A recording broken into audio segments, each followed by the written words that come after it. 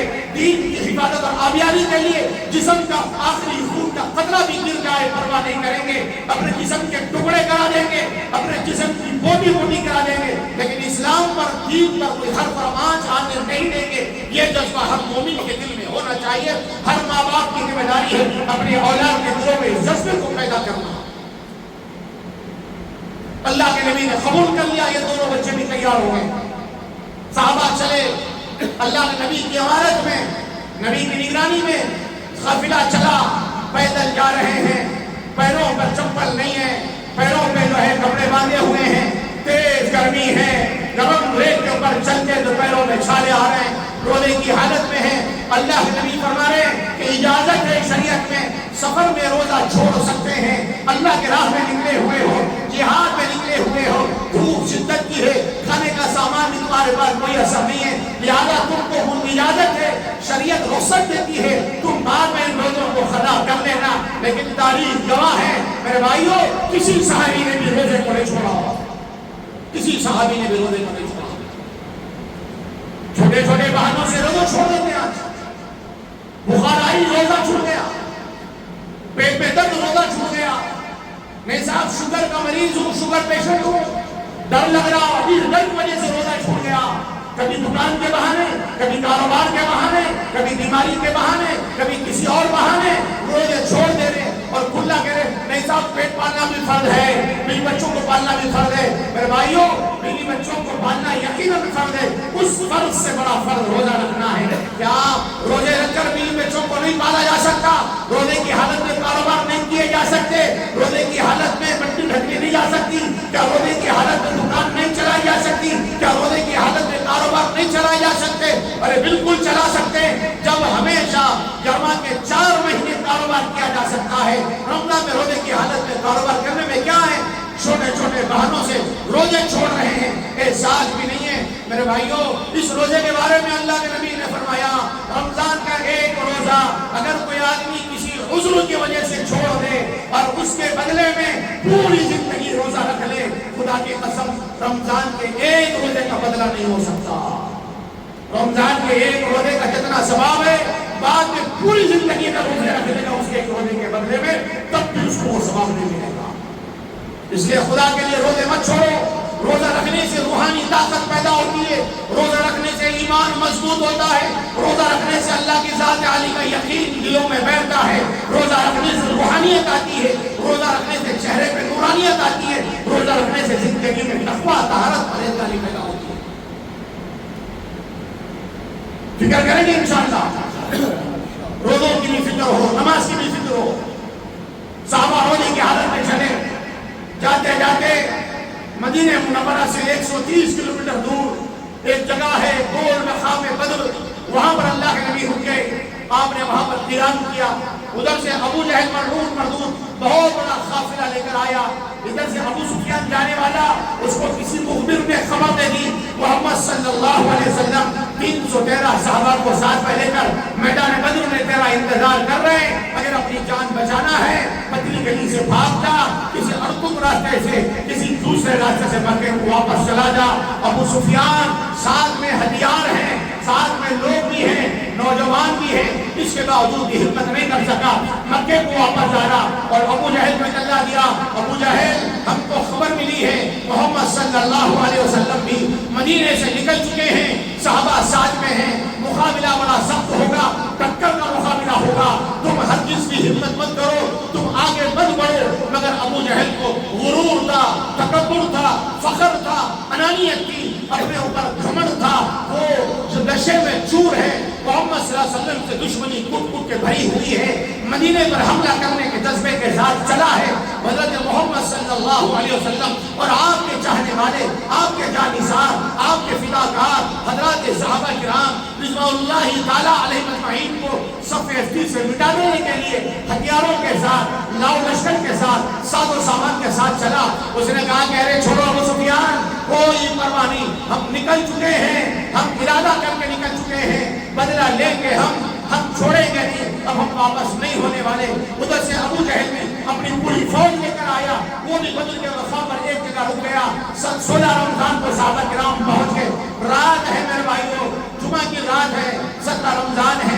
رسول کریم صلی اللہ علیہ وسلم نے صحابہ سے فرمایا تھکے تھکائے آئے ہو, دھوپ بہت زیادہ شدت کی ہے, اب دوپہر کا وقت ہے, ظہر کی نماز پڑھ لو اور آرام کر لو. صحابہ کرام آرام کر لیے, صحابہ آرام کی تیاری کر لیے, صحابہ آرام کر رہے. اللہ کے نبی نے فرمایا میرے لیے بھی کوئی جگہ بنا دو. ایک پہاڑ کے اوپر ریت کے ذرات پر اللہ کے نبی کے لیے جھوپڑا بنایا گیا, نبی کے لیے ٹینٹ ڈالا گیا, اس کے اوپر بھی جو ہے کھجور کی چھالیں ہیں, کھجور کا پتا ڈال دیا گیا, اطراف کی کھجور کی پھاٹیاں لگا کر ایک جھوپڑی بنا دی گئی. اللہ کے نبی اس کے اندر چلے گئے, رات گزارنی ہے, صحابہ آرام کر رہے ہیں. صحابہ کو معلوم ہے کل صبح ہمارا مقابلہ 1000 کے لشکر کے ساتھ ہوگا. ہر ایک آدمی کے پاس ایک تلوار ہے, ہمارے پاس معمولی سی 8 تلواریں ہیں, چند گھوڑے ہیں, 6 زرے ہیں, ہمارے پاس کوئی ساز و سامان نہیں ہے, لیکن مقابلہ کرنا ہے کل صبح. صحابہ آرام کر رہے ہیں. رسول کریم صلی اللہ علیہ وسلم رات بھر دعاؤں میں ہیں. سیدنا ابوبکر صدیق فرماتے ہیں حضرت سعد بن معاذ کو وہاں پر کھڑا کر دیا گیا اور کہا سعد کسی کو اندر آنے کی اجازت نہیں ہے سوائے ابوبکر کے. ابوبکر صدیق کہتے ہیں عشاء کی نماز کے بعد میں گیا, دیکھا اللہ کے نبی سجدے کی حالت میں, دیکھا اللہ کے نبی رکوع کی حالت میں ہے, پھر گیا دیکھا کبھی قیام میں ہے, جا کر دیکھا اللہ کے نبی دعائیں مانگ رہے ہیں, اللہ کے سامنے گر گڑا رہے ہیں, اللہ کے سامنے رو رہے ہیں. کبھی آپ کی چادر دھڑک جاتی, ابوبکر صدیق جا کر چادر اڑا دیتے, آپ کی پگڑی سر سے اتر کے گر گئی, سجدے کی حالت میں ہے. رات کے 12 بجے گئے, اللہ کے نبی دو جہاں کے سردار سجدے کی حالت میں پڑے ہوئے رو رہے ہیں, اتنے آنسو نکل رہے ہیں, آپ کی داڑھی مبارک بھیگ گئی ہے, سینے کے بالوں سے پانی ٹپک رہا ہے. ارے وہ روز کے ذرات رش کے جنگل بن گئے ہیں, وہ ذرات پورے نبی کے آنسوؤں میں بھیگے ہوئے ہیں. میرے بھائیوں نبی کے آنسوؤں سے ریت بھیگ چکی ہے, اتنے آنسو نکل رہے ہیں. بار بار اللہ سے دعائیں مانگے, اپنی عاجزی کا اظہار کریں, اللہ سے کہے اللہ جی آپ نے مجھ سے مدد کا وعدہ کیا ہے, اللہ آج میری مدد کی ضرورت ہے, آج میری صحابہ کی تو مدد کر دینا. رسول کریم صلی اللہ علیہ وسلم سجدے کی حالت میں ہیں. ابوبکر صدیق کہتے ہیں ایک سناٹا چھایا ہوا ہے, نبی کی آنکھوں سے آنسو جاری ہے, نبی سرگوشی کر رہے ہیں, دعائیں مانگ رہے ہیں. میں قریب جا کے دیکھا, مجھے ڈر ہوا, خدشہ ہوا کہ اللہ کے نبی رخصت تو نہیں ہوں گے, دنیا سے پردہ نہیں فرما گے. قریب جا کے دیکھا اللہ کے نبی گر گڑا کے دعائیں مانگ رہے ہیں, اللہ سے عرض کرتے ہیں اللہم ان تہلک هذه العصابۃ لا تعبد فی الارض. کہتے ہیں اللہ جی اگر یہ جماعت کل ہلاک ہو گئی, یہ تیرے بندے اگر کل مارے گئے, یہ تیرے بندے اگر کل شہید ہو گئے, پھر روئے زمین پر تیری عبادت کرنے والا کوئی نہیں ہوگا. دنیا میں کوئی ایمان والا باقی نہیں رہے گا, دنیا میں کلمے والا باقی نہیں رہے گا, دنیا میں تیرا نام بلند کرنے والا باقی نہیں رہے گا. اگر یہ کل صبح اگر شہید ہو گئے, یہ کل صحابہ اتباع صحابہ اگر مارے گئے, اگر یہ قتل کر دیے گئے, دنیا میں اذان نہیں ہوگی, دنیا میں نماز نہیں ہوگی, دنیا میں قرآن باقی نہیں رہے گا, دنیا میں دین باقی نہیں رہے گا. اللہ جی قیامت تک دین باقی رہنا ہے, قیامت تک اسلام باقی رہنا ہے. ان صحابہ کی جماعت کی تو حفاظت کر لینا. بڑی قربانیوں سے اس جماعت کو تیار کیا ہے, بڑی قربانیوں سے اس جماعت کو پروان چڑھایا ہے. اللہ جی کل تو اس کی لاج رکھ لینا. میرے بھائیوں صحابہ معیار حق ہے, صحابہ معیار ایمان ہے, صحابہ کی وجہ سے ہمیں ایمان ملا. صحابہ ہے تو ایمان ہے, صحابہ ہے تو قرآن ہے, صحابہ ہے تو دین ہے. اگر درمیان سے ان کو ہٹا دو دنیا میں کچھ باقی نہیں رہے گا. ان کا بڑا احسان ہے, بڑا احسان ہے. نبی نے یہ نہیں فرمایا اللہ جی کل کو اگر میں رہوں گا دین مل جائے گا, اگر میں زندہ نہیں رہا قرآن باقی نہیں رہے گا, اگر میں زندہ نہیں رہا تیرا نام دینے والا کوئی باقی نہیں رہے گا. نہیں, یہ فرما رہے میرے صحابہ اگر نہیں ہوں گے تو ایمان باقی نہیں ہوگا, میرے صحابہ نہیں ہوں گے تو دین نہیں رہے گا, میرے صحابہ نہیں ہوں گے تو کوئی تیری مدد کرنے والا دنیا میں باقی نہیں رہے گا. صحابہ کی عظمت کو اشارہ کیا, صحابہ کے مقام اور مرتبے کو بلند کر کے بتا دیا قیامت تک آنے والے کو. دعا کر رہے اللہ اگر یہ ہلاک ہو گئے پھر روئے زمین پر تیری مدد کرنے والا کوئی نہیں رہے گا. فوری اللہ نے نہیں بھیجی, استستغیثون ربکم فاستجاب لکم انی ممدکم بالف من الملائکۃ مردفین. نبی جی آپ نے ہم سے مدد چاہی, ہم نے وعدہ کیا تھا مدد کا, ہم نے اس کو پورا کر دیا, اور ہم 1000 فرشتوں کے ذریعے تمہاری مدد کریں گے. ابوبکر صدیق آگے لپٹ گئے, کہنے لگے یا رسول اللہ بس کیجیے, بس کیجیے, بہت ہو گیا, بہت رو لیے، بہت رو لیے، اللہ کی رحمت جوش میں آ گئی ہے، اللہ کی رحمت جوش میں آ گئی ہے، اللہ نے فیصلہ کر دیا ہے، اللہ نے فیصلہ کر دیا ہے، اللہ کی مدد ضرور اترے گی، اللہ کی مدد ضرور اترے گی۔ آپ نے اللہ کے نبی کو لپٹ گئے، پھر نبی نماز سے فارغ ہوئے، صبح ہوئی، فجر کی نماز ہوئی، رسول پاک صلی اللہ علیہ وسلم نے اللہ سے جب مدد مانگی، رات میں خوب بارش ہوئی، صحابہ کرام جو ریت میں پیر پھنس رہے تھے، اب ریت مضبوطی سے جم لے گی، صحابہ کے پاس پینے کا پانی نہیں ہے، ریت کو کا آلہ بنایا، وہاں پر پانی جمع ہو گیا، اور ابو جہل اپنی فوج کے ساتھ بہترین ہموار زمین پر قبضہ کر کے ہے، جب بارش ہوئی تو وہاں پر خوب پانی جمع ہو گیا، کیچڑ ہو گیا، پیر پھسل کے ابو جہل گر رہا، پیر پھسل کے وہ لوگ گر رہے، رسول پاک صلی اللہ علیہ وسلم نے صحابہ کو بلایا، آؤ ابو بکر، آؤ عمر، آؤ عثمان، آؤ علی، آؤ بلال، آؤ سعد، آؤ عبداللہ بن عباس، عبداللہ بن مسعود، آؤ آ کر دیکھ لو، میں تم کو بتا رہا ہوں، دیکھو آج یہ گر گئے، کل یہیں پر گر کے یہ مریں گے، اس جگہ پر امیہ بن خلف مرے گا، اس جگہ پر عبیدہ مرے گا، اس جگہ پر عتبہ مرے گا، اس جگہ پر شیبہ مرے گا، یہاں پر ابو جہل گرے گا، یہاں قتل ہوگا۔ اللہ کے نبی نے پہلے پیشن گوئی فرما دی، اللہ نے بتا دیا تاکہ صحابہ کے ہمت آئے، صحابہ کے حوصلے بلند ہو، صحابہ کرام کے اندر جذبے جہاد اور بڑھ جائے۔ صبح ہوئی، اعلان ہوا جہاد کا، پوری تیاری کے ساتھ، کھا پی کر، عیش و عشرت کے ساتھ، تلواریں ہاتھ میں لے کر، گھوڑوں پہ سوار ہو کر، ادھر سے دشمن کی فوج میں سے آدمی آگے آ رہے ہیں۔ اللہ کے نبی نے بھی صفیں بنائی، پہلی صف، دوسری صف، اب اللہ کے نبی نے صفیں بنا کے ایسے کھڑی کر دی، اللہ تعالیٰ نے دشمنوں کے دلوں پر رعب ڈال دیا۔ صحابہ کی صفیں 313 صحابہ ہیں، لیکن دیکھنے میں کئی ہزار لگ رہے دشمنوں کو، کئی ہزار لگ رہے دشمنوں کو۔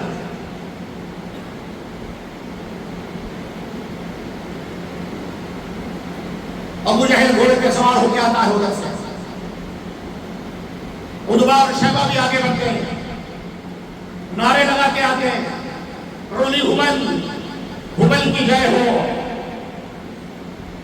میرے بھائیوں، آج ملک کے حالات بھی بڑے خطر ہیں، فرقہ پرستی حد سے زیادہ بڑی ہوئی ہے، آج بھی اعلان ہو رہے، نعرے بازی ہو رہی، ہمارے جذبات کو مجروح کرنے کے لیے، ہمارے دلوں کو اذیت پہنچانے کے لیے، ہم لوگوں کو سڑکوں پہ نکالنے کے لیے نعرے لگا رہے ہیں۔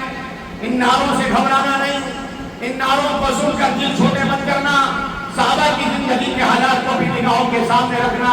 اعلان ہوا، اولی ہبل، ہبل کی جے ہو، ہبل کی جے ہو، نعرہ لگاتے ہوئے آگے بڑھے، حل من مبارز، حل من مبارز، ارے کون ہے مرد مجاہد ہمارا مقابلہ کرنے کو آئے۔ ادھر سے عتبہ اور شیبہ نکل کے آتے ہیں، حضور نے حضرت علی سے کہا، علی تم آگے بڑھو، حضرت علی تلوار لے کر آگے بڑھتے ہیں، ایک دیوار میں عتبہ کو گرا دیتے ہیں، ادھر سے شیبہ آتا ہے، حضرت امیر حمزہ سے کہا گیا، حمزہ تم آگے بڑھو، امیر حمزہ آگے بڑھتے ہیں، وہ اس کو پار دیتے ہیں، ہوتے ہوتے میرے بھائیوں تھوڑی دیر میں حضرت عبداللہ بن مسعود، حضرت جو ہے حمزہ اور حضرت علی کرم اللہ وجہہ، ان تینوں نے مل کر ایسے تلواروں سے وار کرنا شروع کیا، دشمنوں کی صفوں کو چیر رہے ہیں۔ صحابہ کے پاس تلواریں نہیں تھی، کہاں سے آگئی تلواریں؟ ارے صحابہ اپنے ہاتھوں میں کھجور کی ٹہنیاں لے کر آگے، کھجور کی لکڑیاں لے کر آگے۔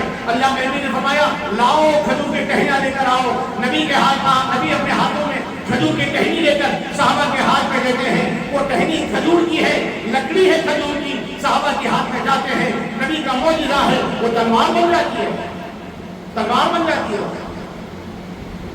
اور ادھر فرشتے آئے ہوئے ہیں، ایک کے بعد دیگر آ رہے ہیں، ہزار فرشتے ایک ساتھ نہیں آئے، تھوڑے تھوڑے کر کے آ رہے ہیں۔ قرآن کریم میں آ گیا اللہ تعالیٰ نے سورہ انفال میں، جہاں سورہ انفال میں اللہ تعالیٰ نے مکمل واقعے کو بیان کیا بدل کے، وہاں پر تو کہیں فرمایا 3000 فرشتوں کے ذریعے مدد کی، کہیں فرمایا 5000 فرشتوں کے ذریعے مدد کی۔ مفسرین فرماتے ہیں اللہ نے وعدہ کیا تھا 1000 فرشتوں کو بھیج رہا ہوں، ضرورت پڑی پھر 3000 کو بھیجوں گا، ضرورت پڑی پھر 5000 کو بھیجوں گا، لیکن ضرورت نہیں پڑی، یہ 313 صحابہ اور یہ 1000 فرشتے کافی ہو گئے ان کے لیے۔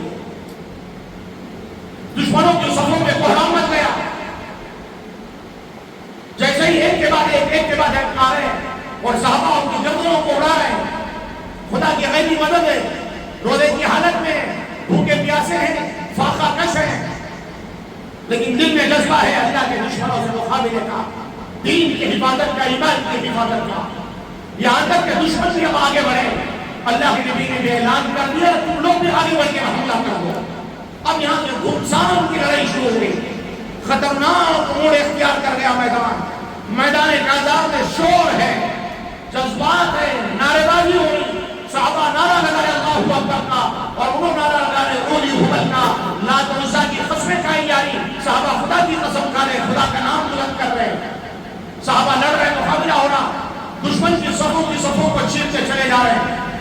اب یہاں پر حضرت عبد الرحمن بن عوف کہتے ہیں میں کھڑا ہوا صف میں، میں نے ادھر ادھر دیکھا، میری ایک طرف ایک چھوٹا بچہ ہے، ایک طرف دوسری طرف ایک چھوٹا بچہ ہے، میں نے سوچا کہ میرا کیسا ہوگا، آزو بازو لڑنے کو آئے، کوئی مضبوط سہارا بھی ہونا، اگر سامنے والا دشمن اگر زیادہ طاقتور رہا میں اکیلا مقابلہ نہیں کر سکا، میرے ساتھ والے میں اگر میرا ساتھ دیں گے تو میری جیت ہو جائے گی، میں دشمن کا کام پورا کر دوں گا۔ لیکن اچانک نظر پڑی بچوں پہ تو تھوڑی سی مایوسی بھی آئی، یہ بچے کیا کریں گے؟ لیکن بچوں نے فوری پوچھا چچا عبد الرحمن ہم نے سنا تھا مکے میں ابو جہل نے ہمارے آقا کو بہت ستایا تھا، ہمارے آقا کو گالیاں دیتا تھا، وہ ابو جہل کون ہے جو محمد کو گالیاں دیتا تھا، جس نے محمد کو ستایا تھا، محمد کی گردن پر اونٹ کی اوجھل ڈالی تھی، محمد کے راستے میں کچرا ڈالا تھا، کانٹے بچھائے تھے، محمد کو بدنام کیا تھا، محمد کو ذلیل کرنے کی کوششیں کی تھی، گالیاں بکتا تھا، بتاؤ تو صحیح وہ کون ہے؟ انہوں نے کہا کہ بیٹا تم کیا کرو گے؟ وہ تو بڑا بہادر ہے، وہ تو بڑا جیالہ ہے، وہ تو مرد مجاہد ہے کافروں کا، وہ سردار ہے۔ اچانک ابو جہل گھوڑے پہ سوار ہو کے آ رہا، انہوں نے کہا کہ دیکھو دیکھو ابو جہل آ رہا، یہ ہے معاذ اور معاذ، دونوں بچے تلوار لے کر آگے بڑھتے ہیں۔ ابو جہل کے ایک گھوڑے پر حملہ کرتا ہے، دوسرا ابو جہل کی ٹانگ پہ حملہ کرتا ہے، ابو جہل گھوڑے سے گرتا ہے، یہ دونوں ابو جہل کو مارنے لگتے ہیں۔ اچانک ابو جہل کا بیٹا اکرمہ بعد میں رضی اللہ تعالیٰ عنہ بنے، وہ اکرمہ دوڑتا ہوا تلوار لے کر وار کرتا ہے، حضرت معاذ کا ہاتھ یہاں سے کٹ جاتا ہے، سیدھا ہاتھ گھوڑے سے کٹ جاتا ہے، لٹکنے لگتا ہے، اسی لٹکے ہوئے ہاتھ کے ساتھ میں ابو جہل کا کام پورا کر دیا۔ اور میرے بھائیوں صبح سے شام تک دشمنوں کا مقابلہ کرتے رہے، اللہ کے راہ میں لڑتے رہے، لیکن یہ ہاتھ جو لٹک رہا تھا اس سے خون رس رہا، ہڈی ٹوٹ چکی ہے، ہاتھ کٹ چکا ہے، صرف ایک گوشت کے چمڑے کے اوپر، صرف جسم کے چمڑے پر رکا ہوا ہے، لیکن یہ ہاتھ بار بار اڑچن بن رہا، بار بار رکاوٹ بن رہا۔ کہتے ہیں حضرت معاذ نے تاریخ نے وہ منظر بھی دیکھا ہے، آسمان نے وہ منظر بھی دیکھا، زمین نے وہ منظر بھی دیکھا، صحابہ نے اپنی آنکھوں سے دیکھا۔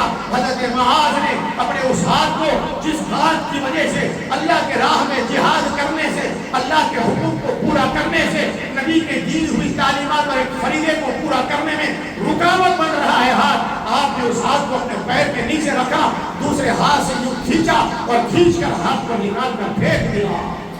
قیامت تک آنے والوں کو بتا دیا ہے، ثابت کر دیا، اے لوگوں جو چیز بھی خدائی حکم کو پورا کرنے میں رکاوٹ بنے اس کو ٹھکرا دینا۔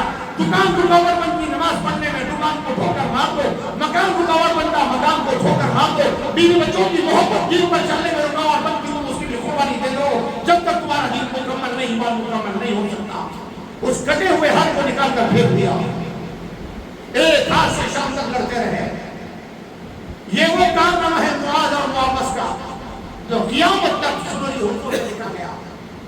جنگ ہو رہی ادھر، عجیب جنگ ہے میرے بھائیوں، خاندان والے ایک دوسرے کے مقابل ہیں، ایک طرف حضور نبی کریم صلی اللہ علیہ وسلم کی ذات گرامی ہے، دشمنوں کی صفوں میں آپ کی حضرت عباس ہے، ایک طرف حضور پاک صلی اللہ علیہ وسلم سسر ہونے کی حیثیت سے ہے، آپ کے داماد حضرت ابو العاص ادھر دشمنوں کی فوج میں ہیں، ادھر حضرت ابوبکر صدیق ہے، دشمنوں کی فوج میں بیٹا عبد الرحمن ہے، ادھر عمر فاروق ہے، ادھر مامو عاصم بن بھائی ہے، ادھر حذیفہ ہے، ادھر ان کا باپ ہے۔ میرے بھائیوں رشتہ داریاں آمنے سامنے مقابلے پر ہیں۔ صحابہ نے یہ نہیں دیکھا رشتہ داری ہے، نہیں، صحابہ نے یہ دیکھا کہ سامنے کون ہے۔ ایک مرتبہ عبد الرحمن ابن ابی بکر حضرت ابوبکر صدیق سے کہنے لگے، جب یہ مسلمان ہو گئے، کہنے لگے ابا جان جنگ بدر یاد ہے، بدر کا واقعہ یاد ہے؟ ابا جان بدر کے واقعے میں بدر کے دن ایسا ہوا، ایک مرتبہ اچانک آپ میری تلوار کے سامنے آ گئے، میں اپنی ننگی تلوار پر لہراتا ہوا، اپنے تلوار کے جوہر دکھاتا ہوا، میں دشمنوں کا مقابلہ کرنے کے لیے آگے بڑھ رہا تھا، تلوار میری اٹھی تھی کسی کا سر قلم کرنے کے لیے، ابا جان اچانک آپ میری تلوار کے زد میں آ گئے، میں نے اپنی تلوار نیچے کر لیا اور یہ سمجھ کر میرا باپ ہے، میرا خونی رشتہ ہے، میں اس کے نطفے سے پیدا ہوا، اس لیے میں نے آپ کو چھوڑ دیا تھا،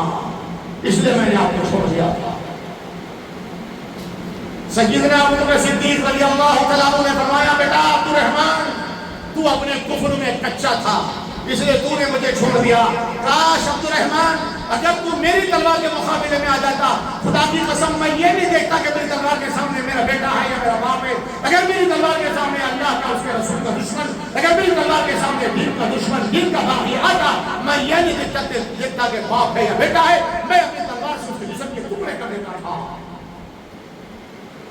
عجیب لڑائی ہے، خاندان والے آپس میں دوسرے کے مقابلے، لیکن صحابہ نے یہ نہیں دیکھا، صحابہ نے دیکھا کہ نہیں یہ دین کے دشمن ہے، یہ اسلام کے دشمن ہے، نبی کے دشمن ہے، خدا کے دشمن ہے، ان کے ساتھ کوئی محبت اور برتاؤ نہیں کیا جا سکتا، کوئی رشتہ داری کا لحاظ نہیں کیا جا سکتا۔ اور امت کا کیا حال ہے، دوسروں کی انگلیاں اٹھتی ہے، دوسروں کے گناہ نظر آتے ہیں، دوسروں کی شرارتیں نظر آتی ہے، دوسروں کی بے دینی نظر آتی ہے، اپنی اولاد کی بے دینی نظر نہیں آتی، اپنے خاندان کی برائیاں نظر نہیں آتی، دوسروں کی شادیوں میں جا کے انگلیاں اٹھا کے آتے، اپنے خاندان کی شادی کا مسئلہ ہے، یہاں پر ناچ گانا ہو رہا، یہاں پہ بیوی ہو رہی، یہاں پہ حرام کام ہو رہے، یہاں پہ برائیاں ہو رہے، یا رسم و رواج ہو رہے، یا سنتوں کی دھجیاں اڑائی جا رہی، دین کا مذاق اڑایا جا رہا، جہاں کہیں آ گیا اپنے گھر کا معاملہ، اپنے گھر کی بات تو کہتے کہ کیا کرنا مولوی صاحب، گھر والے سنتے نہیں، عورتیں سنتے نہیں، میرا بچوں کی خواہش ہے، بچے اپنی خوشیاں پوری کر لے رہے، رشتہ داروں کی خوشی ہے علماء پوری کر لے رہے، بچے کے دوستوں کی خوشی ہے دوستوں کی خوشی وہ پوری کر لے رہے، یہاں پر آ کر ہم ٹھنڈے ہو جاتے ہیں۔ یہ کہاں کا تقاضا ہے میرے بھائیوں، ایمان کا تقاضا ہے، برائی ہے، بے حیائی ہے، غلطی ہے، اپنے کریں یا غیر کریں، دین کے معاملے میں، شریعت کے معاملے میں، خدا کے حکم کے معاملے میں رشتہ داری نہیں دیکھی جا سکتی، بلکہ قرآن نے سب سے پہلے اللہ کے نبی کو حکم دیا، وَأَنزِلْ عَشِيرَتَكَ الْأَقْرَبِينَ، نبی جی اپنے قرابت داروں کو، اپنے رشتہ داروں کو اللہ کے عذاب سے ڈرائیے، جہنم سے بچائیے۔ اللہ قرآن میں حکم دے رہے وَأَمُرْ أَهْلَكَ بِالصَّلَاةِ وَاصْطَبِرْ عَلَيْهَا، نبی جی اپنے گھر والوں کو نماز کا حکم کیجیے اور اس پر خود بھی قائم رہیے، ان کو بھی قائم رکھیے۔ نبی کو حکم ہو رہا اپنے گھر والوں کو نماز پڑھاؤ، نبی کو حکم ہو رہا اپنے گھر والوں کو خدا کے عذاب سے بچاؤ۔ میرے بھائیوں نبی کے ذریعے امت کے ایک فرد کو یہ پیغام دیا جا رہا، تمہارے اوپر سب سے پہلی ذمہ داری تمہارے اپنے گھر والوں کی، تمہارے اپنے رشتہ داروں کی، ان کو دیندار بناؤ، ان کو ایمان والا بناؤ، ان کے اعمال کی فکر کرو، ان کے ایمان و اعمال کو بچانے کی فکر کرو۔ یہ ہر ایمان والی کی ذمہ داری ہے۔ کلکم راع وکلکم مسئول عن رعیتہ، تم میں سے ہر ایک اپنے ماتحتوں کا ذمہ دار ہے، تم سے تمہارے ماتحتوں کے بارے میں پوچھ ہوگی، سوال ہوگا خدا کے پاس۔ صحابہ نے میرے کا رشتہ داری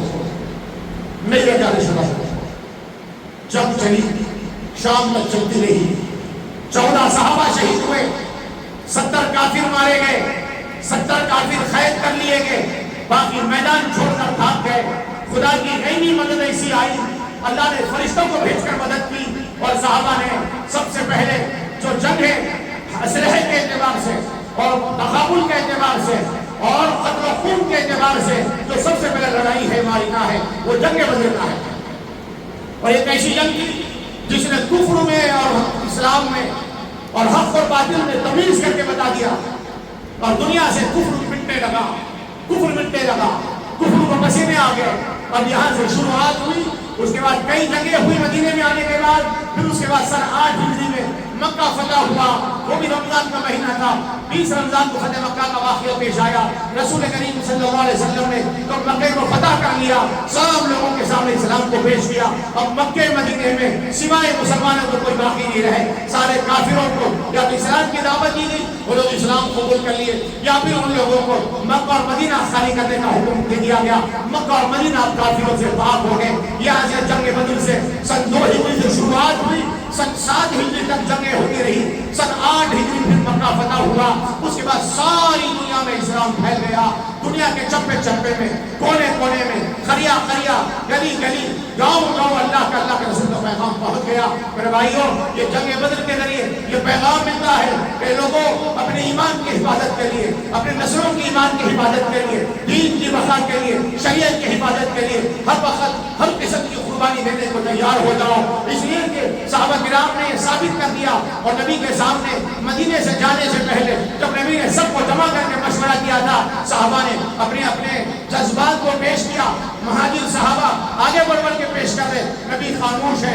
انصاری صحابہ کھڑے ہوئے، مقداد ابن اسود نے کھڑے ہو کر نبی کی بارگاہ میں عرض کیا، اللہ کے رسول ہم ہر طرح کی قربانی دینے کو تیار ہیں۔ پھر سعد بن معاذ کھڑے ہوئے اور کہا، یا رسول اللہ ہم مدینے والے بھی ہر طرح کی قربانی دینے کو تیار ہیں۔ یا رسول اللہ اگر آپ ہمیں حکم دے دیں ہم برکل غیمان تک جانے کو تیار ہیں، اگر آپ حکم دے دیں ہم سمندر میں کود جائے تو کود جانے کو تیار ہیں، آپ حکم دے دیں آپ میں چھلانگ لگا دو، آپ میں چھلانگ لگانے کو تیار ہے۔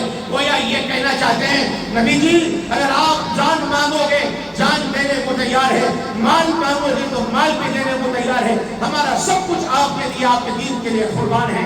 صحابہ نے یہ جذبات اور اپنے جذبات کے جوہر دکھائے اور قیامت تک آنے والی انسانیت کو، قیامت تک آنے والی امت کو پیغام دیا، دین پر چلنے کے لیے، شریعت پر جمنے کے لیے، اپنی اور اپنے نسلوں کی ایمان کو بچانے کے لیے ہر وقت قربانی دینے کے لیے تیار رہو۔ بغیر قربانی کے زندگی میں دین نہیں آتا، بغیر قربانیوں کے ایمان مضبوط نہیں ہوتا، بغیر محنت کے ایمان میں طاقت نہیں پیدا ہوتی، بغیر قربانیوں کے ایمان میں روحانیت نہیں آتی، بغیر قربانیوں کے ایمانی نور نہیں پیدا ہوتا۔ اللہ رب العزت نے صاف فرما دیا، وَأَنْتُمُ الْأَعْلَوْنَ إِن كُنتُم مُؤْمِنِينَ، اگر تم ہی سربلند رہو گے، اگر تم مومن کامل بن جاؤ۔ اس وقت میرے بھائیوں پوری دنیا کے حالات خراب ہیں، پوری دنیا کا باطل ایک جگہ جمع ہو رہا ہے، پورے دشمنان اسلام ایک پلیٹ فارم پہ آ رہے ہیں، مسلمانوں کو ختم کرنا چاہتے ہیں، دنیا سے اسلام کو مٹانے کی سازشیں ہو رہی، قرآن کو ختم کرنے کی سازشیں ہو رہی۔ خدا آج ہمارے ملک میں مسلم پرست اللہ پہ حملہ ہو رہا ہے، کبھی 3 طلاق کا مسئلہ، کبھی جو ہے وراثت کا مسئلہ، کبھی کوئی اور مسئلے لا کر قانون پاس کیے جا رہے، بل بنائے جا رہے۔ اب اس وقت اوقافی جائیدادوں کو ہڑپنے کے لیے، اوقافی جائیدادوں کو تباہ کرنے کے لیے اوقاف کے خلاف بل پاس کرنے کی سازشیں اور کوششیں ہو رہی ہیں۔ کبھی مسجدوں پہ حملے ہو رہے ہیں، کبھی مدرسوں پر بلڈوزر چلائے جا رہے ہیں، کبھی نہتے مسلمان کرتا پائجامہ داڑھی ٹوپی والے کے ساتھ موب لنچنگ کیا جا رہا ہے، اس کے اوپر حملہ کیا جا رہا ہے۔ ہولی اور عید اور تہوار جو گنگا جمنی تہذیب کی علامت ہوتی ہے، کسی بھی مذہب کا تہوار محبتوں کو عام کرنے کے لیے ہوتا ہے، انسانیت کے پیغام کو عام کرنے کے لیے ہوتا ہے، لیکن آج ہمارے ملک کے ان دشمنوں نے، ان ظالموں نے ان عید اور تہواروں کو جو محبت اور انسانیت کو عام کرنے کے لیے ہے، نفرت کا بازار گرم کر رہے ہیں، نفرت کو پھیلا رہے ہیں۔ ایسے موقعوں پر بھی مسلمانوں کو نشانہ بنایا جا رہا ہے، کبھی تو کہا جا رہا جمعہ کی نماز نہیں پڑھے تو کیا فرق پڑنے والا ہے، ہماری عید ہے، ہمارے کو عید کر لینے دو، سڑکوں پر نماز پڑھنے کی کیا ضرورت ہے، میچ میں اذان دینے کی کیا ضرورت ہے، یہ کرنے کی کیا ضرورت، وہ کرنے کی کیا ضرورت ہے۔ میرے بھائیو 2 باتیں کر کے اپنی بات ختم کر رہا ہوں۔ اصل میں یہ حالات ملک میں کیوں پیدا ہوئے؟ یہ حالات جو ملک میں پیدا ہوئے ہماری اپنی کوتاہیوں کی وجہ سے پیدا ہوئے۔ آج ہم نے اس ملک میں شریعت پر عمل نہیں کیا۔ آزادی کے بعد سکھ بھی ایک قوم ہے، سردار جی بھی ایک ذات ہے، ان لوگوں نے اپنے مذہب کے قانونوں کو مضبوطی سے پکڑا، اپنے مذہب کے شعار کو مضبوطی سے تھاما، وہ لوگوں نے پگڑی باندھنے کو لازم کر لیا، داڑھی رکھنے کو لازم کر لیا۔ آج وہ کسی بھی بڑے سے بڑے عہدے پر ہو، سردار جی ہے، سر کے اوپر پگڑی باندھے، چہرے پر داڑھی رکھ کر جا کر بیٹھا ہے۔ ارے اگر وقت کا وزیر اعظم بنا منموہن سنگھ، سردار جی پورے اپنے مذہبی تشخص کے ساتھ جا کر کرسی پہ بیٹھ کر اس نے حکومت کی اس ملک میں، انہوں نے بل پاس کروا لیا، قانون بنوا لیا، کسی بھی ڈپارٹمنٹ میں جاب کرنے دو، کسی بھی محکمے میں نوکری کرنے دو، ہندوستان کے قانون کے اندر انہیں پوری اجازت ہے، ان کی داڑھی پر کوئی حملہ نہیں کر سکتا، ان کی پگڑی پر کوئی انگلی نہیں اٹھا سکتا۔ کیا ہو گیا؟ ان کے مذہب میں داڑھی رکھنا فرض نہیں ہے، ہمارے مذہب میں داڑھی رکھنا واجب ہے، ہمارے مذہب میں ٹوپی سر پہ لگانا مسلمان کی پہچان ہے، اسلامی شناخت ہے، اسلامی تشخص ہے، اسلامی لباس کا پہننا ہمارے مسلمان ہونے کی پہچان اور دلیل ہے۔ میرے بھائیوں یہ اسلامی تشخص کو ہم نے باقی نہیں رکھا، آج ہم نے داڑیاں اڑا کر دنیا والوں کے سامنے ثابت کر دیا داڑھی کی کوئی اہمیت نہیں ہے۔ ہم نے نمازیں سال بھر چھوڑ کر دنیا والوں کو بتا دیا نہیں صاحب روزانہ کی نماز کوئی ضروری نہیں، جمعہ کی نماز پڑھ لیے تو چل جاتا۔ دنیا والوں کو بتا دیا سال کے 11 مہینے نماز نہیں پڑھے تو چل جاتا، صاحب رمضان کے 1 مہینے سے مغفرت کا بخشش کا مہینہ ہے. آج ہم نے اپنی ان بدعملیوں کی وجہ سے ہماری اپنی دین بیداری, ہماری اپنی دین سے دوری, ہماری اپنی لاپرواہی کی وجہ سے ہم نے اس ملک کے قانون دانوں کو اور اس ملک کے دشمنان اسلام کو آج یہ کہنے پر مجبور کر دیا. ایک وقت کا سی ایم ہے, چیف منسٹر ہے, یہ کہنا بیان دے رہا مسلمانوں کو جمعہ کی نماز کو مسجد میں آنا کوئی ضروری نہیں ہے, جمعہ پڑھنا کوئی ضروری نہیں ہے, جمعہ کے دن مسجد کچھ آنا کیا مطلب ہے تمہارا؟ کس نے مجبور کیا؟ کون پہنچا یہ بات؟ ہمارے عمل نے ان لوگوں کو بتایا کہ ان اسلامی شعائر کی اور اسلامی تشخص کی خود ہمارے پاس کوئی حیثیت نہیں ہے. اور نوجوان داڑھی بنا کے گھوم رہے, سروں پہ ٹوپی رکھنے کو عیب سمجھ رہے, مسجدوں کو بغیر ٹوپی کے آ رہے, بغیر ٹوپی کے نماز پڑھ رہے, کوٹ پتلون پہننے کو شان سمجھ رہے, اسلامی لباس سے نفرت آ چکی, کرتا پائجامہ پہننا اپنے لیے عیب سمجھ رہے. اسلام کو کھلے عام اپنانا, کھلے عام اسلام کا بربرا اعلان کرنے کو ڈر رہے مسلمان. آج ہمارا ایمان کمزور ہو گیا کثرت گناہ کی وجہ سے, کثرت معاف کی معاصی کی وجہ سے ایمان پھس ہو چکا ہے, ایمان کمزور پڑ گیا ہے, جس وجہ سے یہ حالات آ رہے ہیں. اس لیے میرے بھائیوں, ان حالات میں گھبرانے کی ضرورت نہیں ہے. صحابہ نے پیغام دیا, اپنے سب سے پہلے اپنے ایمان کو مضبوط کرو, خدا کی ذات پر یقین رکھو, موت آنی ہے. مسلمان کو پیدا ہوا مرنے کے لیے, مسلمان تو ہر وقت تیار ہے اپنے موت کو گلے لگانے کے لیے. مسلمان موت سے ڈرتا نہیں, مسلمان موت سے ڈرتا نہیں, پیچھے نہیں بھاگتا. مرنا ہے میرے بھائیوں, ایمان کی حالت میں مرنا ہے, اسلام کی حالت میں مرنا ہے, کلمہ پڑھتے ہوئے مرنا ہے, نماز پڑھتے ہوئے مرنا ہے, دین کی حفاظت کرتے ہوئے مرنا ہے, شریعت کی حفاظت کرتے ہوئے مرنا ہے, مساجد اور مدارس کی حفاظت کرتے ہوئے مرنا ہے. یہ جذبہ اپنے اندر پیدا کریں. جنگ بدر کا پیغام, صحابہ نے پیغام دیا, اے قیامت تک کے مسلمانوں اپنے اندر اتحاد کو پیدا کرو. 313 صحابہ کے آخر کیا طاقت تھی صحابہ کے پاس؟ 2 طاقتیں تھیں, ایک ایمان کی طاقت تھی, دوسرے اتحاد کی طاقت تھی. صحابہ متحد تھے, صحابہ میں فرقہ بازی نہیں تھی, صحابہ میں جماعت بندی نہیں تھی, صحابہ ایک تھے, ایک جسم ایک بدن کے مانند تھے. صحابہ میں محبت تھی, صحابہ میں یکجہتی تھی, صحابہ میں اتفاق تھا, صحابہ متحد ہو کر لڑے. 313 نے 1000 کو مار کے بھگایا.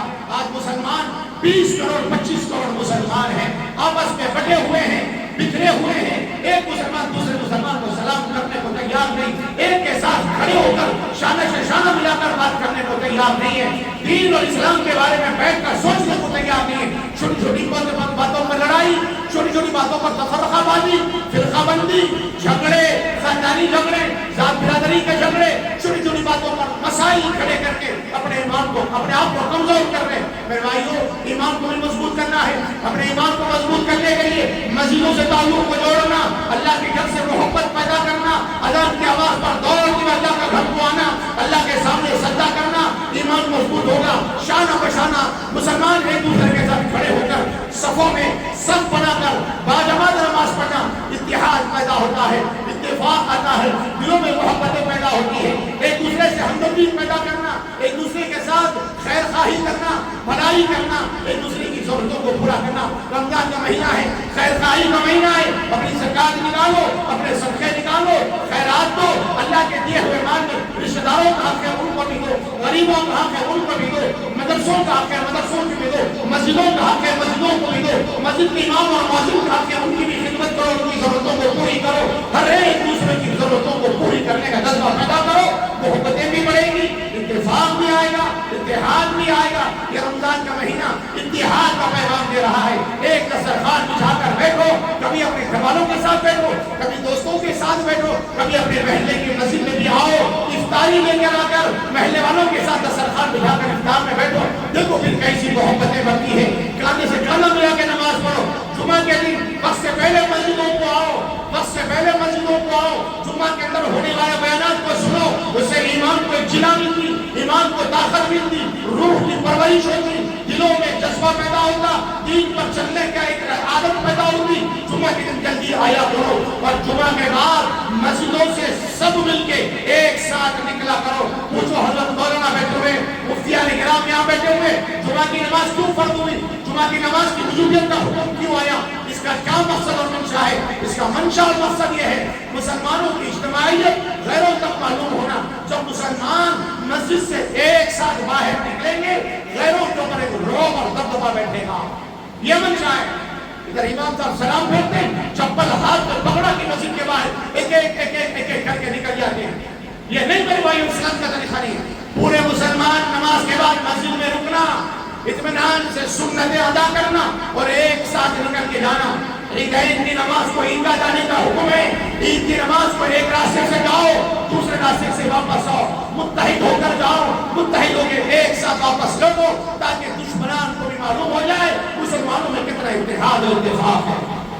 یہ دور اتحاد کو دعوت دیتا ہے, یہ دور اتحاد کا پیغام چاہتا ہے. میرے بھائیوں, جنگ بدر کا واقعہ جہاں ایمان کی آبیاری, ایمانی طاقت کو بڑھانے کی دعوت دیتا ہے, وہیں پر آپس میں میل ملاپ, محبت اور خلوص اور اتحاد کو بڑھانے کی دعوت دیتا ہے. یہ رمضان کا مہینہ آدھا مہینہ ہو گیا, آدھا مہینہ باقی ہے, یہ بھی رخصت ہوتا ہے, یہ بھی پیغام دے کے جاتا ہے. رمضان کے اندر جیسا ماحول اپنا اپنے چیزوں کو بنایا, سال کے 12 مہینے بنا لو, پھر دیکھو خدا کی رحمتیں جیسے رمضان میں اترتی ہے رمضان کے بعد اترے گی. خدا کی قسم بارش کے قطرے اتنی زیادہ نہیں برستے جتنا زیادہ رمضان میں خدا کی رحمت برستی ہے. خدا کی رحمت کا نور لو, راتوں کو غنیمت جانو, راتوں میں ان کے اپنے خدا بھولے ہوئے خدا کو منا لو. یہ وقت میرے بھائیوں خدا کو بھولے رب کو منانے کا ہے, اللہ کے سامنے رونے کا ہے, رب کو راضی کرنے کا ہے. راتوں میں اٹھو, تہجد پڑھو, خدا کو منا لو, دن بھر روزہ رکھ کر اللہ کی محبت کو اپنے دلوں میں پیدا کر لو, اللہ کے قریبی بندے بن جاؤ. قرآن کی تلاوت کا شوق پیدا کرو, تراویح میں بھی قرآن پڑھو اور روزانہ قرآن کی تلاوت کرو. علماء نے فرمایا ہر رمضان میں ہر مسلمان پر 2 قرآن پاک تکمیل کرنا, 2 قرآن پاک کی تلاوت کرنا, یہ قرآن کا حق ہے. اگر نہیں کرو گے تو پھر قیامت میں پکڑ ہوگی. قرآن کی تلاوت, قرآن کی تلاوت ہو اور روزانہ اپنی زندگی کا معمول بنا لیں. قرآن دیکھے بغیر چین نہ آئے, قرآن پڑھے بغیر چین نہ آئے. میرے بھائیو قرآن خدا کی کتاب ہے, قرآن خدا کا کلام ہے, خود اللہ کی ذات میں سے نکلے ہوئے الفاظ ہیں. الحمدللہ سے لے کر والناس تک جتنے حروف ہیں, جتنی آیتیں ہیں, جتنے رکوع, جتنے پارے ہیں, وہ سب کے سب اللہ کی ذات میں سے نکلے.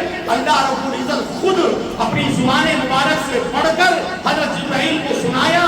حضرت جبرائیل خود سن کے آ کے اللہ کے نبی کو پڑھ کے سنائے, جیسا کہ تیسا پڑھ کر سنائے. اللہ کی ذات میں سے نکلا. قرآن کے بارے میں فرمایا اس دنیا کو بنانے سے کئی ہزار سال پہلے اللہ نے قرآن کی سورتوں کی تلاوت کی. فرشتے عشش کرنے لگے, جھوم اٹھے اور کہنے لگے کتنی خوش قسمت ہوگی وہ امت جس امت کو یہ اللہ کتاب دے گا, یہ کلام ملے گا. یہ امت یہ امت ہے, اسی امت کو قرآن ملا. پھر کل مرنے کے بعد جنت میں جائیں گے.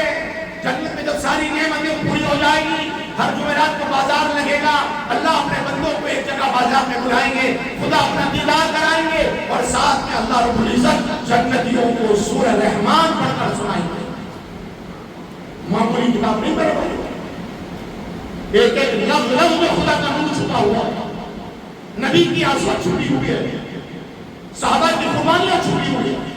اس لیے روزانہ قرآن کی تلاوت کا معمول بنا, ایک پارہ کم سے کم, آدھا پارہ, پاؤ پارہ تو صحیح روزانہ قرآن پڑھنے کی عادت ڈالو. پڑھے نا انشاءاللہ. اپنے بچوں کو حافظ قرآن بناؤ, اپنے بچوں کو مکتب میں بھیجو.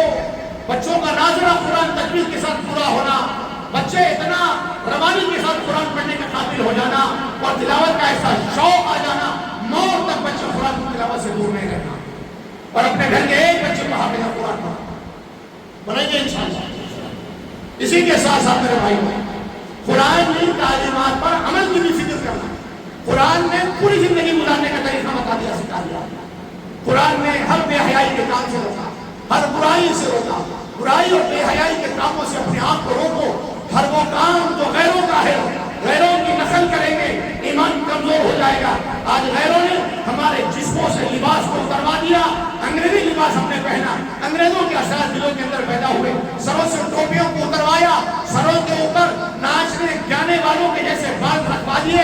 آج ہمارا بچہ ان کے سر کی ٹوپی اتار کر دیکھ لو, ان کے سر کے بال سنت کے مطابق ہے, شریعت کے مطابق ہے. یہ ناچنے گانے والے, یہ سور کا گوشت کھانے والے, یہ کھڑے ہو کر پیشاب کرنے والے, یہ صبح اٹھ کر گائے کا پیشاب پینے والوں کی حرکتیں دیکھ کر ان کی شکل اختیار کر رہے، ان کے سر کے بالوں کو دیکھ کر اپنے سر کے بال رکھ رہے، ان کے پیٹا پھٹے ہوئے اپنے پیٹا پھاڑ لے رہے، ان کے پیٹا لمبے اپنے پیٹا لمبے کر رہے، ان لوگ شارٹ کپڑے پہن رہے اپن بھی شارٹ کپڑے پہن رہے، ہاف چڈیاں پیٹا پہن رہے اپن بھی ہاف پینٹ پہن کے باہر گھوم رہے۔ وہ لوگ جو ہے سر کے بال کیسے رکھے ویسے ہمارے بال، ان کی داڑھی کی شیپ کیسا ہے، ان کی داڑھی کون سے ماڈل کی ہے۔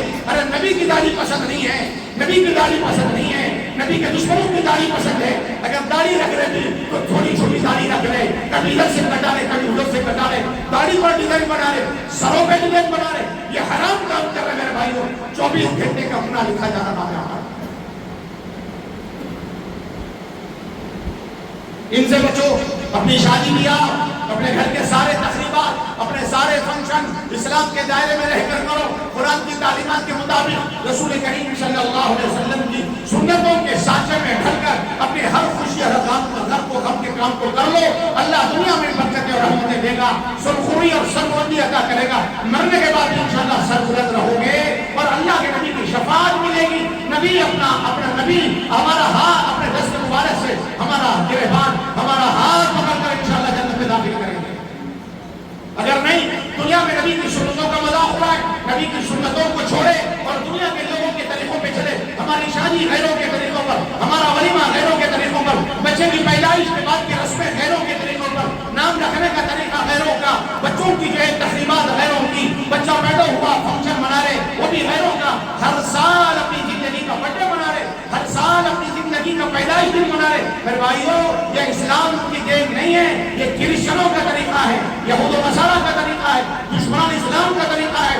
آج مسلمانوں میں اتنا عام ہو گیا، برتھ ڈے کے نام پر کتنی جو ہے رقمیں خرچ کی جا رہی، فنکشن ہال میں پروگرام ہو رہے، ڈی جے باجا بج رہا، چوراہوں کے اوپر ٹینٹ ڈال کے کیک کاٹے جا رہے ہیں، کیک بانٹے جا رہے ہیں۔ اب ایک نیا ٹرینڈ چل گیا، چوراہوں کے اوپر پروگرام کرنا، لائٹنگ لگانا، ڈی جے لگانا اور کیک کاٹنا، سب دوستوں کو جمع کرنا اور happy birthday to you کے گانے گانا اور کیک کو کاٹ کر کھلانا اپنے ہاتھوں سے اور دوستوں کے چہروں کو اس کی تریک ملنا، ناچنا گانا، یہ بے حیائی کے کام، یہ ہجروں کے کام، یہ بے شرموں کے کام ہماری قوم کرنے لگی ہے۔ اور پھر برتھ ڈے کے نام پر کیا کیا نہیں ہو رہے میرے بھائیوں، برائیاں حرام نہ، ہزاروں روپے ڈال رہے ہیں۔ اور ایک نیا ٹرینڈ چل رہا، برتھ ڈے کے نام پر دواخانوں میں جانا، بیماروں میں فروٹ تقسیم کرنا، کبھی بریڈ کا پوڑا لے جا کے بانٹنا۔ ٹھیک ہے، کام بڑا اچھا ہے، کام بڑا اچھا ہے، موقع غلط ہے، ٹائم غلط ہے۔ ارے بانٹنا ہے، روزانہ لے جا کے بانٹو، جمعہ لے جا کے بانٹو، ہر اپنی عید کے دن لے جا کر مریضوں میں فروٹ تقسیم کرو، مریضوں میں دوائیں تقسیم کرو، ضرورت مندوں کی ضرورت کو پورا کرو۔ رمضان کا مہینہ ہے، عید کا موقع ہے، بیواؤں کو یتیموں کو غلہ بانٹو، غریبوں کو افطار کراؤ، ان کے گھروں میں غلہ اناج ڈلاؤ۔ آپ کی پیدائش کا دن ہے، پیدائش کا دن منانا نہیں ہے ہر دن کی، لیکن پیدائش کے دن کے نام پر دواخانوں میں جا کر غریبوں میں فروٹ تقسیم کر رہے، دو مؤذ رہتے، ایک سیب رہتا، ایک سنگا رہتا، 50 دوستہ رہتے فروٹ دینے کے واسطے۔ واہ دیکھو سر، ہائے ہائے، برتھ ڈے منا رہے تھے، بیٹے منا رہے کہاں سے آ رہی یہ چیزیں؟ تصور بھی میرے بھائی اس کا اسلام ہے۔ فیس بک پہ میری فوٹو آ جانا، واٹس ایپ پہ میری فوٹو چھپ جانا، یوٹیوب پہ میری ویڈیو بن جانا، انسٹاگرام پر اسنیپ چیٹ پہ میری ویڈیو ریل آ جانا۔ میرا برتھ ڈے آج بھائی نے فروٹ بانٹے، بھائی کا برتھ ڈے، بھائی کو ہیپی بولو، بھائی کو مبارکبادی دو۔ میرے بھائیوں اس میں عزت نہیں ملنے والی، سمجھ رہے ہو گے نوجوان، اس سے ہماری عزت بڑھے گی، ہمارا اسٹیٹس بنے گا، ہمارا مقام بنے گا، لوگ واہ واہ کریں گے، لوگ خوش ہوں گے۔ خدا کی قسم اتنے ذلیل ہو گئے، اتنے ذلیل ہو گئے، آج اپنی نگاہوں سے دیکھ رہے دنیا میں کتنے ذلیل ہو رہے، ملک میں کتنے ذلیل کیے جا رہے ہم لوگ۔ کیا عزت رہے گی ہماری معاشرے میں، کیا عزت ہے ملک کے غیروں کے سامنے ہماری؟ اور باقی ہے بے ذلیل ہونا، اور باقی ہے بے عزت ہونا۔ نہیں، چھوڑو ان تمام برائیوں کو، اسلام کے ساتھ میں ڈھل جاؤ، علماء کے دامن پکڑو، علماء سے رابطہ رکھو، علماء سے پوچھو میری زندگی کا یہ موقع مجھے کیا کرنا ہے؟ حضرات شادی ہونے والی ہے، کیا کرنا؟ شادی کیسے کرنا؟ ولیمہ کیسے کرنا؟ شادی کے بعد کی زندگی کیسے کرنا؟ مولوی صاحب بچہ پیدا ہونے والا ہے، ڈیلیوری کے بعد کیا کرنا؟ بچے کے کان میں آزاد دلانا، بچے کی تحریر کرانا، نام کیسے رکھنا، بسم اللہ کیسے پڑھانا، بچے کو مکتب پر بھیجنا ہے، بچے کو کون سے مدرسے میں بھیجوں، بچوں کو قرآن کیسے پڑھاؤں, بچے کی پرورش کیسے کروں, بچوں کو کیسا کاروبار لگا کے دوں, بچوں کی شادیاں کیسے کروں. زندگی کا ہر کام علماء سے پوچھ کے کرو. اپنی پیدائش کا دن ہو یا اپنے گھر میں کسی کے انتقال کا دن ہو, نہ پیدائش کا دن منانا ہے نہ انتقال کا دن منانا ہے. حضور نے نہیں منایا, صحابہ نے نہیں منایا, تابعین نے نہیں منایا, تبع تابعین نے نہیں منایا, ہزاروں سالوں میں کبھی ہماری قوم کے ہمارے بڑوں نے کبھی نہیں منایا. چند سو سال سے امت میں یہ رواج بڑھتا جا رہا, اپنے زندگی کے دن منانا. کیا کیا کیا کہ کبھی مدر ڈے, کبھی چلڈرنس ڈے, کبھی ویلنٹائن ڈے, عجیب عجیب ڈے منا رہے ہیں, اپنی زندگیاں برباد کر رہی ہیں. گناہ حرام کے کاموں کو دن کا نام دے رہے ہیں. ماں کی محبت ہمیشہ کے لیے, ماں کی عزت ہمیشہ کے لیے, استاد کی عزت ہمیشہ کے لیے, علم کی عزت ہمیشہ کے لیے. ایک دن کرنے سے محبت نہیں ہو جاتی. یہ دن منانا چھوڑو. نہ بڈے ہیں نہ ڈیڈے ہیں ہمارے پاس. ہمارے پاس تو بھائیو زندگی بڑھ رہی نہیں, زندگی ختم ہو رہی. 50 سال کے ہو گئے, دائی کو خوشی ہو رہی, 50 سال کے ہو گئے. ارے ہولے رونے کا وقت کرے. 7 سال میں حضرت اسرائیل آنے والے, مہمان بن کے تمہارے بلاوا لے کے آنے والے. زندگی کے کتنے سال بچے؟ 10 سال بچے, 10 سال بچے ہوئے. ادھر نہیں دیکھ رہا مرنے کے دن قریب ہے, ادھر دیکھ رہا پیدا ہو کے 50 سال ہو گئے. اب 50 سال میں بنانا پڑتے, یہ کچھ ہی مانا چاہیے. تھوڑے لوگ شادی کی سالگرہ مناتے, شادی کی سالگرہ سال بھر بیوی کو نہیں پوچھتے, شادی کے دن تحفے لے جا کے دے. ارے بیوی کو ہر دن تحفہ دو. اللہ کے نبی کی تعلیمات, قرآن کی تعلیمات کو پڑھو, قرآن کو سمجھو, سمجھ میں آتا. نبی نے کیا فرمایا, گھر میں جاؤ تو مسکراتے ہوئے جاؤ, گھر میں جاؤ تو اپنی بیویوں کو سلام کرو, اپنے بیوی بچوں سے محبت کا برتاؤ کرو, ان کے ساتھ بیٹھو, اپنی زندگی کی ہر غم اور خوشی کو ان کے ساتھ شیئر کرو, ان کے ساتھ پیار محبت کے ساتھ بیٹھو. کبھی ان کو اپنے ہاتھ سے کھلاؤ, کبھی ان کے ہاتھ کا نوالا اپنے منہ میں ڈالو, کبھی اپنے بیٹوں کو گود میں بٹھا لو, کبھی بچوں کو کاندھے پہ چڑھا لو, کبھی ان کی پیشانی پہ بوسہ دے لو, کبھی ان کے گال میں کبھی پیار کر لو, کبھی بچوں کو اپنے سینے سے لگاؤ, اپنی بیوی سے محبت کا اظہار کرو. نبی نے تعلیم دی, اللہ نے تعلیم دی, قرآن میں سب کچھ موجود ہے, حدیث میں سب کچھ موجود ہے. روزانہ نہیں, وہ سال میں دفعہ ہلتے آتے ہیں, وہ شادی کا دن بناتے ہیں. ارے انہیں شادی کا دن بنا کے کیا کرتا, نہ وہ شادی کے دن کی جوانی لوٹ کے آنے والی ہے, نہ شادی کے دن بیگم کیسی تھی اور کیسی دکھنے والی ہے. پھر کئی کی سالگرہ مناتے ہیں. یہ غیروں کی رسمیں میرے بھائیوں ہمارے معاشرے میں آ گئی. ان تمام رسم و رواج, یہ تمام رسم و رواج دین کے خلاف ہے, اسلام سے ہٹے ہیں. انہی چیزوں کو مٹانے کے لیے تو صحابہ نے جنگ بدر میں جانوں میں نذرانے پیش کیے. انشاءاللہ ہم بھی کوشش کریں گے اپنی پوری زندگی میں کبھی سنتوں کے خلاف کوئی عمل نہ خود کریں گے نہ کرنے دیں گے. ارے بولو انشاءاللہ. اور جتنے غیر اسلامی رسمیں ہیں, جتنی غیر اسلامی طور طریقے, ان تمام طور طریقوں اور رسموں سے اپنے آپ کو, اپنے دوستوں کو, رشتہ داروں کو, اپنے پورے معاشرے کو بچائیں گے ربی انشاءاللہ. اللہ تعالیٰ کہنے سننے سے زیادہ عمل کی توفیق عطا فرمائے. میں نے جنگ بدر کے واقعے کو سامنے رکھ کر اس کے ذریعے کچھ پیغام دینے کی کوشش کی کہ میں نے اپنے اندر کے جذبات میں جو نوجوانوں میں نے آپ کے سامنے پیش کیا, یہ میرے اکیلے کے نہیں ہے, یہ سب ان علماء کی یہی جذبات ہے, سب کے یہی جذبات ہے. ہر ایک کا سمجھانے کا بڑھنے کا ایک طریقہ الگ الگ ہوتا ہے. میں نے اپنے ڈھنگ سے سمجھایا, یہ بزرگان دین اپنے ڈھنگ سے سمجھاتے. ان سے رابطہ رکھو, جمعہ کے دن جلدی جایا کرو, جب کبھی دین کی مجلس, جب کبھی کوئی جلسہ ہو اس میں ضرور شرکت کیا کرو, علماء کی صحبتوں میں بیٹھو, انشاءاللہ اس سے بڑا فائدہ ہوگا. اللہ تعالیٰ ہم سب کو ہدایت نصیب فرمائے, دنیا و آخرت میں سربلندی اور سرخروی عطا فرمائے, ایمان والی زندگی اور ایمان پر خاتمہ مقدر فرمائے. آمین. وآخر دعوانا الحمدللہ رب العالمین.